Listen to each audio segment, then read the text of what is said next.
अस्सलाम वालेकुम। आज की वीडियो में हम बात करने वाले हैं ऑस्ट्रेलिया के जो न्यू रूल्स आए हैं जिसके ऊपर अपडेट काफ़ी देर से लोग मांग रहे थे। लोग मैसेजेस भी कर रहे हैं और वो कह रहे हैं कि भाई इसके ऊपर हमें अपडेट दें। हमने वीज़ा फाइल किया हुआ है लेकिन अभी तक हमें कोई अपडेट नहीं आई। हमने कोई 1.5 महीने से वीज़ा फाइल किया हुआ है, हमारे कंसल्टेंट भी अब हमें जो है ना जवाब नहीं दे रहे। तो प्लीज़ आप इसके ऊपर हमें गाइड करें। तो मैंने देखिए वीडियो इसलिए नहीं बनाई, मैंने पहले कंप्लीट इसके ऊपर रिसर्च किया। रिसर्च करने के बाद देन मैं आपको जो ये वीडियो बना रहा हूँ, आपको ये इन्फॉर्मेशन दे रहा हूँ। देखें ऑस्ट्रेलिया ने क्या किया कि 10 साल पिछले इन्होंने काफ़ी मौजें कराई, आपको वीज़े दिए इन्होंने। काफ़ी ज़्यादा इनकी रेशियो जो थी वो तकरीबन 80% रही है पिछले 10 सालों में। कोरोना के दिनों में भी इन्होंने जब कोरोना का लॉकडाउन था तब तो वीज़े वर्ल्ड वाइड बंद थे, लेकिन कोरोना जैसे ही लॉकडाउन खत्म हुआ इन्होंने एकदम से अच्छे खासे वीज़े दिए हैं। लेकिन अब ये उतनी ही ज़्यादा सख्ती कर रहे हैं। जो नए रूल्स एंड रेगुलेशन ऑस्ट्रेलिया की गवर्नमेंट की तरफ से आए हैं वो मैं आपसे ज़रा शेयर कर देता हूँ। देखिए जो बैंक स्टेटमेंट थी, पहले ये होता था कि आप 1 महीने के लिए भी अगर आपके अकाउंट में पैसे पड़े हैं, आप नया अकाउंट खुलवाते हो और वो पैसे आप शो मनी दिखा के देन ऑस्ट्रेलिया में एडमिशन ले सकते थे। अब नए रूल्स के मुताबिक आपकी जो बैंक स्टेटमेंट है वो तकरीबन 6 माह पुरानी होनी चाहिए। अब वो चक्कर नहीं रहा कि आपने ये बैंक स्टेटमेंट किसी से मैनेज करवा लिए, 1 महीने के लिए पैसे लिए, वो अपने अकाउंट में रखवा लिए, देन आपका काम चल जाएगा। अब ऐसा मज़ीद नहीं है, क्योंकि 6 महीने पुरानी आपको बैंक स्टेटमेंट चाहिए। 6 महीने पुरानी का मतलब है कि 6 महीने से आपके अकाउंट में पैसे पड़े होने चाहिए। ये फर्स्ट रिक्वायरमेंट है। अब दूसरी रिक्वायरमेंट्स, कुछ यूनिवर्सिटीज़ ने ऑलरेडी ये अपडेट कर दिया है कि वो जो कोर्स की आपकी डिग्री की फ़ीस होगी वो 1 साल की कंप्लीट लेंगे। पहले तो ये होता था कि आप 6 महीने की वीज़ा फ़ी एक इंस्टॉलमेंट की अपनी फ़ीस पे करते थे अपनी कोर्स की, तो देन आप जाके वहाँ पे स्टडी कर सकते थे, आप स्टडी वीज़े के लिए अप्लाई कर लेते थे। लेकिन अभी क्या है कि 1 साल की पूरी फ़ीस देनी पड़ेगी और 6 माह पुरानी जो आपकी बैंक स्टेटमेंट है वो आपको चाहिए होगी। अब इससे क्या होगा? देखिए जो मिडिल क्लास बंदा जो ये ख्वाब देखता था ऑस्ट्रेलिया में जाके पढ़ने का, वो तो गया, क्योंकि उसके पास पैसे ना बैंक स्टेटमेंट है।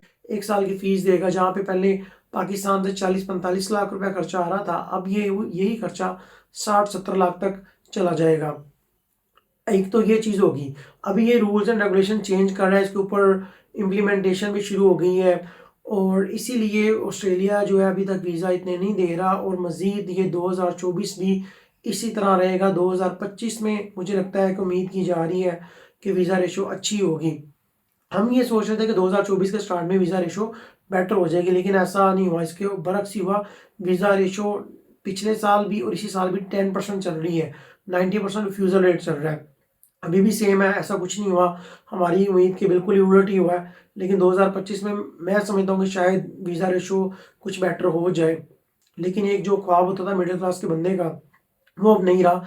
ऑस्ट्रेलिया में मिडिल क्लास का बंदा अब नहीं स्टडी कर पाएगा, क्योंकि ये तो जिस बंदे की अपनी स्टेटमेंट है, फंड्स अपने हैं, उसको भी ये वीज़ा रिफ्यूज़ कर रहा है। अब एक बंदा कौन है जो 6 माह के लिए फंड्स किसी से लेके रखवाएगा, मैनेज करवाएगा, किसी इन्वेस्टर से लेगा, देन 1 साल की फ़ीस भी, तो आपका अच्छा खासा लॉस हो जाएगा। पहले जहाँ पे आपका एक लॉस होता था कोई 7 लाख रुपए का, कोई 2-2.5 लाख रुपए का, अब ये आपका लॉस काफ़ी हद पे बढ़ जाएगा। इसलिए आम बंदा इसको अफोर्ड नहीं कर सकता। लिहाजा मेरी भी रिकमेंडेशन है कि आप ऑस्ट्रेलिया से अभी दूर ही रहें, ऑस्ट्रेलिया अप्लाई ना करें, अपना टाइम और पैसा वेस्ट ना करें। आप दूसरे कंट्रीज़ की तरफ देखें। देखिए अभी यूके जो है ना, वो काफ़ी अच्छी उसकी रेशो चल रही है, वो अच्छे खासे वीज़े दे रहा है। तो जो वीज़े दे रहा है आप उसको जो है ना अवेल करें। ऐसा ना हो कि कल को यूके भी आपको वीज़े ना दे। अब यहाँ पे काफ़ी लोग भी ये चीज़ कहेंगे कि देखिए यूके के हालात अच्छे नहीं हैं। हालात देखिए वर्ल्ड वाइड कहीं भी अच्छे नहीं हैं। खाली यूके नहीं, ऑस्ट्रेलिया कहीं भी आप चले जाएँ। हम कहते हैं पाकिस्तान के वर्ल्ड वाइड कोरोना के बाद हालात हर तरफ ही भाई ख़राब है। हालात इतने अच्छे हर जगह नहीं है, लेकिन जो अपॉर्चुनिटी आपको मिल रही है इसको तो आप अवेल करें। कल को यूके भी वीज़े ना दें, देन आप कहेंगे भई हमें कौन वीज़े दे रहा है। इसके अलावा हम लोगों ने यूके और ऑस्ट्रेलिया पहले ही कर रहे थे, लेकिन यूरोप यूरोप में भी हमने स्टार्ट कर दिया है। स्वीडन में भी दोबारा जो है ना एडमिशन्स और वीज़ा वगैरह ग्रांट होना स्टार्ट हो गए हैं। स्वीडन, फिनलैंड और लिथुआनिया, इन 3 यूरोपियन कंट्रीज़ में भी हमने स्टडी वीज़ा स्टार्ट कर दिए हैं। तो मेरी आपको रिकमेंडेशन ये है कि आप या तो यूरोपियन कंट्रीज़ की तरफ चले जाएँ या फिर आप यूके की तरफ चली जाएँ। अब यूके में भी ये दिसंबर लास्ट मंथ है, इसमें आप स्पाउस वीज़ा के साथ जा सकते हैं। Dependent visa with spouse visa, इसके बाद आपको यूके भी जो है ना वो उसने भी बड़ी मौजें करवा दी। वो भी आपको स्पाउस वीज़ा वगैरह नहीं देगा, विद डिपेंडेंट वीज़ा वो भी देना बंद कर रहा है। यूरोप में आपको फिनलैंड, स्वीडन और लिथुआनिया में ये ऑप्शन अवेलेबल है। आप विद डिपेंडेंट जा सकते हो, आपका सपोज़ आपके बीवी बच्चे वो भी आपके साथ जा सकते हैं।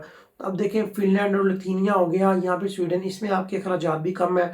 आपके फंड्स, आपको बैंक स्टेटमेंट भी थोड़ी चाहिए होगी, आपकी फीसेस भी बड़ी थोड़ी हैं और वीज़ा रेशो भी 90% है। तो लिहाजा भाई ऑस्ट्रेलिया की तरफ अपना टाइम वेस्ट ना करें। ऑस्ट्रेलिया में अपना पैसा और टाइम दोनों सेव करें। ये आपको वीज़े नहीं देने वाले, साफ अल्फाज में ये वीज़ा देना ही नहीं चाहते। 2025 में भी चांसेस बन जाए, लेकिन 2024 में मुझे नहीं लग रहा कि वीज़ा आपको देंगे। तो जो अपॉर्चुनिटी आपको मिल रही है यूके या फिर फिनलैंड, स्वीडन या फिर लुथीनिया, लुथीनिया सबसे चीप आपको पड़ेगा। विद डिपेंडेंट भी आप जा सकते हो, आपके बच्चे हैं वो भी आपके साथ जा सकते हैं। फंड्स भी थोड़े चाहिए होंगे, बैंक स्टेटमेंट भी थोड़ी चाहिए होगी और वीज़ा रेशो भी आपकी 90% है इसमें। लेकिन इसमें एक और चीज़ है कि आपको आउट ऑफ कंट्री जाना पड़ेगा एम्बेसी के लिए, इसकी अपॉइंटमेंट के लिए। लेकिन आने वाले 2024 ये नए साल में उम्मीद की जा रही है कि यूरोपियन यूनियन की तरफ से भी ऐलान किया गया कि ये भी ऑनलाइन अपनी सिस्टम जो है ना स्टार्ट कर रहे हैं। आप ऑनलाइन ही एप्लीकेशन सबमिट करेंगे, आपको अपॉइंटमेंट या किसी आउट ऑफ कंट्री जाने की ज़रूरत नहीं पड़ेगी। तो ये थी मेरी वीडियो। काफ़ी लोग मैसेजेस कर रहे थे भाई इसके ऊपर हमें अपडेट दें। देखिए इसमें किसी भी कंसल्टेंट का कोई कसूर नहीं है। ऑस्ट्रेलिया की तरफ से रिफ्यूज़ल आ रहे हैं और ऑस्ट्रेलिया की तरफ से ही डिलेज़ आ रहे हैं और ये नए रूल्स एंड रेगुलेशन इसके बाद और जो है ना मतलब जेन्युइन लोग ही जाएँगे। लेकिन अभी नहीं वो होगा 2025 में। मुझे लगता है ये होगा जिसके पास अपने फंड होंगे, जिसके पास जो इस चीज़ को अफ़ोर्ड कर सकेगा, वही जा सकेगा। जो बंदा इन्वेस्टर से लेके या फिर पैसे इधर से उठा के बैंक में रख के शो करवा के जाता था, वो चक्कर अब बिल्कुल ख़त्म हो गया है। 2025 में उम्मीद है कि कुछ रेशो बेटर होगी, लेकिन अभी रेशो यहाँ पे बेटर नहीं है। तो ये थी मेरी वीडियो। आई होप कि आप लोगों के सारे क्वेश्चन जो है ना वो क्लियर हो चुके होंगे।